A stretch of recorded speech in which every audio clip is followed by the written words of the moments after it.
və şagirdlər. Hər birinizi xoş gördük. Necəsiz? İnşallah ki, yaxşı olarsınız. Mən bu günləri sizlərlə yüklü zərrəciklərin maqnit sahəsində hərəkəti Lorentz qüvvəsinin 11-ci sinif dərsliyindən 6-cı mövzu olaraq izah edəcəm. İlə isə vaxt itirmədən mövzumuza başlayaq. İlk öncə 9 və 10-cu siniflərdə çevrə üzrə hərəkəti və həmçinin Lorentz qüvvəsi haqqında qısa xatırlatmanı yadımıza salaq. Çevrə üzrə bərabər sürətli hərəkət xətti sürəti ədədi qiymətcə gedilən yolun, yəni elin bu yolu getməklə sərf olunan zamana nisbətidir. Və əgər biz bunu bir çevrə üzərində tətbiq eləsək bu sürət düsturunu, deyərik ki, məsələn, A nöqtəsindən təkrardan bir də A nöqtəsinə çatması üçün kiçik t-ni periodla əvəz edərəm. Çünki bilirik ki, period bir tam dövrə sərf olunan zamandır. Və burada çevrənin uzunluğu 2πr-dir. Bu zaman sürət düsturunda əvəzləmə aparsaq, yerinə yazıram 2πe, kiçik t-ni isə böyük t ilə ifadə edə bilərəm. Mərkəzə qaçma təcili də A bərabərdir v kvadratı bölünsün r düsturudur. Daha sonra yüklü zərrəciklərə təsir edən qüvvə Lorentz qüvvəsi adlanır. Lorentz qüvvəsi QV sinus alfa. Əgər sinus 90 olarsa, yəni B induksiya xəttlərinə perpendikulyar istiqamətdə daxil olursa, Lorentz qüvvəsi maksimal qiymətini alır. Daha sonra B və V mütləq şəkildə bir-birlərinə perpendikulyardır. Sol əl qaydasına isə deyirik ki, əgər x-dırsa şəkillərimizin üstünü görür, əgər nöqtə isə şəkillərimizin içini görür. Bu zaman müsbət yüklü zərrəci üçün 4 barmaq sürət istiqamətində, baş barmaq bizə göstərir Lorentz qüvvəsinin istiqamətini. Mənfi yüklü zərrəci olduqda isə bu zaman tapdığımız baş barmaq istiqamətində olan qüvvəni əksinə doğru çevirmiş oluruq. Davam edirəm motivasiya hissəmizlə. Yerin şimal və cənub coğrafi qütblərinin yaxınlığındakı ərazilərdə qütb parıltısı adlanan gözəl atmosfer hadisəsi müşahidə olunur. Hadisənin yaranma səbəbi atmosferdə yüklü zərrəciklər selinə maqnit sahəsində təsir göstərilməsidir. Əgər bu kimlər üçünsə maraqlı olursa, YouTube üzərindən axtarış verərək daha da geniş, ətraflı məlumat əldə edə bilər. Yəni, dərsimiz çox uzun-uzadı olmağını istəmirəm. Ona görə həmin bu hissənin ətraflı gedişini mütləq şəkildə YouTube üzərindən axtarış edərək tapa bilərsiniz. Araşdırma 1-də zərrəcik hansı istiqamətdə dövr etmiş olar? Biz dedik ki, əgər x-dırsa, şəkillərimizin üstünü görür, 4 barmaq sürət, baş barmaq yuxarını. Yəni, birinci yüklü zərrəciyimiz üçün göstərsək, qüvvəmiz bu formada yuxarıya doğru yönəlmiş olacaq. Baxın, onu da belə hərəkət etməlidir. Mənfi yüklü zərrəciyimiz üçün tapdığımızın əksini tapdığına görə, onda bu formada hərəkət icra etməlidir. Deməli, deyir ki, yüklü zərrəcik hansı halda birinci maqnit sahəsinə çevrə üzrə bərabər sürətlə hərəkət edər? Perpendikulyar istiqamətdə daxil olduqda dövrətmə periodu və radiusu nədən asılıdır? Period t bərabərdir 2πm bölünsün qb ifadəsidir. Radiusa gəldikdə isə r bərabərdir mv bölünsün QB ifadəsi şəklində qeyd edə bilərik.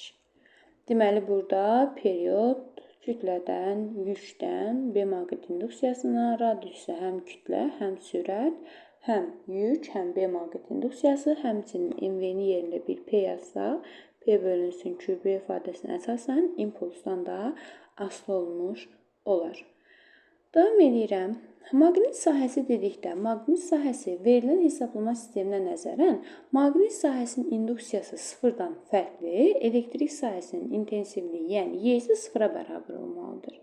Maqnit sahəsində hərəkət edən yüklü zərrəciklərə təsir edən qüvvə Lorentz qüvvəsi adlandırdıq və qeyd etdik ki, Lorentz qüvvəsi QVB sinus alfa ifadəsi ilə təyin olunur. Sinus 90 dərəcə olduqda Lorentz qüvvəsi maksimal qiymətini almış olur və Lorentz qüvvəsi nə zərrəciyin sürətini, nə impulsu, nə də kinetik enerjisini dəyişə bilmir. O yalnız və yalnız zərrəciyin hərəkət istiqamətini dəyişir. Çünki Lorentz qüvvəsinin istiqaməti zərrəciyin sürətinə perpendikulyar olduğundan bizə bilirik ki, işin düsturu elektrik bölməsinə Q7 kosinus alfadır. Perpendikulyarlıq varsa kosinus 90 dərəcədə 0 qiymətini aldığına görə iş görülmür. Ona görə deyirik ki, Lorentz qüvvəsi zərrəciyin nə yükünü, nə impulsunu, nə kinetik enerjisini dəyişə bilmir. Yalnız və yalnız istiqaməti dəyişə bilir. İndi isə Lorentz qüvvəsindən periodun, daha sonra radiusun, istəsək bucaq sürətinin, istəsək tezliyin düsturlarını almamız mümkündür. İlk öncə F Lorentz düsturunu bura qeyd edirəm. Bərabərdir MA.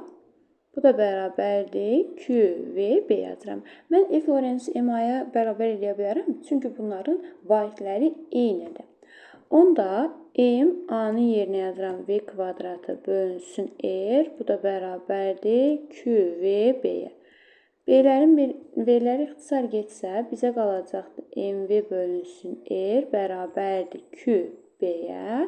Buradan məsələn MV-ni tapsam, bu da bərabərdir Q B R-ə. MV-yə bir P desəm, P bərabərdir Q B R. Və yaxud həmin bu MV bərabərdir QBR ifadəsini gözümüz kimi saxlayaq. Burada məsələn kütləni təyin eləsək, M bərabərdir QBR bölünsün V-yə. Və yaxud buradan mən sürəti təyin eləsəm, V bərabər olmuş olacaqdır QBR bölünsün M-ə. Radiusu təyin eləsəm, R bərabərdir MV bölünsün QB-yə. Məsələn, mən burada periodu gətirmək istəyirəm. O zaman həmin bu dairəyə aldığım düstura əsaslanaraq M, V-ni yerinə yazıram 2pi R bölünsün T. Bu da bərabərdir QB R-ə. R-lər ixtisar getsə, buradan T bərabər olmuş olacaqdır 2pi M bölünsün QB-yə. Bucaq sürəti də omega bərabərdir 2pi bölünsün T olduğuna əsaslanaraq yazıram bərabərdir 2pi, T-ni yerinə yazıram 2pi M bölünsün QB-yə. QB qalxır yuxarıda, M qalır aşağıda. Və yaxud buradan elə mən tezliyi tapsam, N bərabərdir, tərsinə çevirəcəm. Çünki periodla tərs asılıdır. QB bölünsün 2pi M ifadəsini almış olaram. Davam edirəm araşdırma 2 ilə. Yükün işarəsini müəyyən edin. Bizə verilib B maqnit induksiyası, radiusumuz və bizə deyir ki, çeviri üzrə saat əqrəbi hərəkətinin əksi istiqamətində dövr etməyə başlayır. Müəyyən bir nöqtə olsun saat əqrəbinin əksi istiqamətində. Biz bilirik ki, və bizə də verib ki, induksiya vektoru şəkil müstəvisindən müşahidəçiyə doğrudur.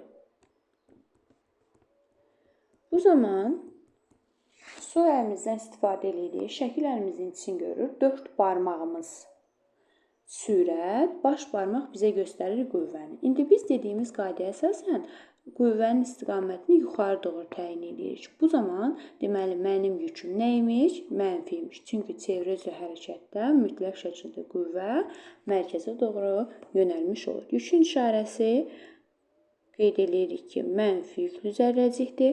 Xüsusi yükün kütləsini təyin edin. İndi gəlin elə bir dənə də yuxarıdan xüsusi yükę də əsaslanaraq yazaq. Məsələn, biz xüsusi yük olaraq bu düsturu gətirirəm. MV bərabərdir QBR. Xüsusi yük Q bölünsün M ifadəsi deməkdir. Bu da bərabərdir BR aşağıda, V də yuxarıda. Həmin bu Q bölünsün M ifadəsinə də bir Q iştirik deyib adını qoyurlar xüsusi yük. Bu zaman xüsusi yükümüz Q iştirik bərabərdir V bölünsün BR ifadəsinə əsaslanaraq təyin eləmək mümkündür. Bu da 157 joule bölünsün kiloqram alınmış olacaqdır. Deməyə, bax, burada müəllim yük yazmısınızsa, nətər oldu vahid joule bölünsün kiloqram alındı? Çünki bu xüsusi yüklü Q bölünsün M ifadəsidir. Davam edirəm. Həyatla əlaqələndirin.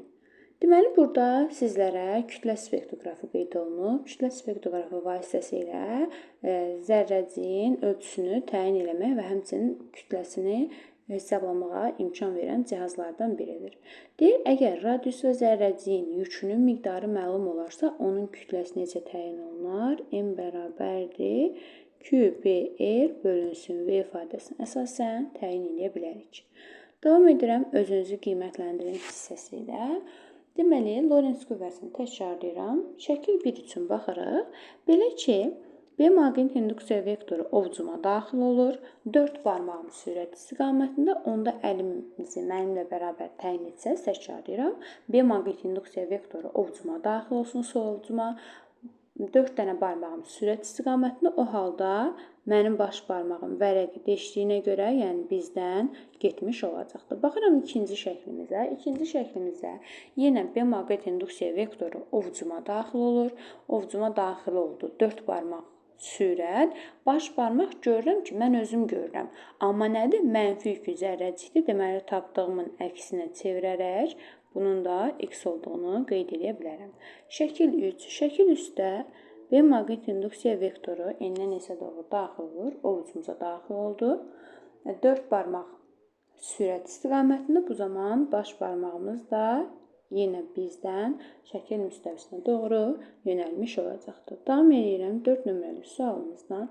X-ı şəkil sol əlimizin üzərini görür. 4 barmaq sürət istiqamətində, Lorentz qüvvəsi isə baş barmaq göstərmiş olacaqdır. Burada diqqət eləsək, deməli, burada nə deyir? Şəkili qurun. Aha, burada F Lorenzin istiqamətini verib. Deməli, əslində F Lorenzin istiqaməti beləymiş. Çünki mənfi yüklü zərrəcikdir. Onda baş barmağım Lorentz qüvvəsi istiqamətində, onda 4 barmağım mənə yuxarını doğru göstərmiş olacaqdır. Deməli, dostlar, mən bir şeyə indi diqqət yetirdim. 2-də bizə Lorentzi vermişmiş. Mən bunu sürət olaraq təyin edirdim. Dənizətinə baxaq. Deməli, mənfi yüklü zərrəcikdir. Əslində, Lorentz qüvvəsi bu istiqamətə doğru imiş. F Lorentz. B maqnit induksiya vektoru ovucuma daxil oldu. 4 barmağım nəyi göstərir? Mənə doğru gəlir. O zaman burada nöqtə formasında olmuş olacaqdır. Davam edirəm. Axırıncı 5-lə. Burada V yuxarıya doğru yönəlmiş olur. 5 nömrəli sualda nöqtədir. Şəkil əlimizin içini görür. 4 barmağımız sürət, baş barmağımız isə sola doğru yönəlmiş olacaqdır. Bu günlük bu qədər. Növbəti mövzu izahında görüşmək üzrə.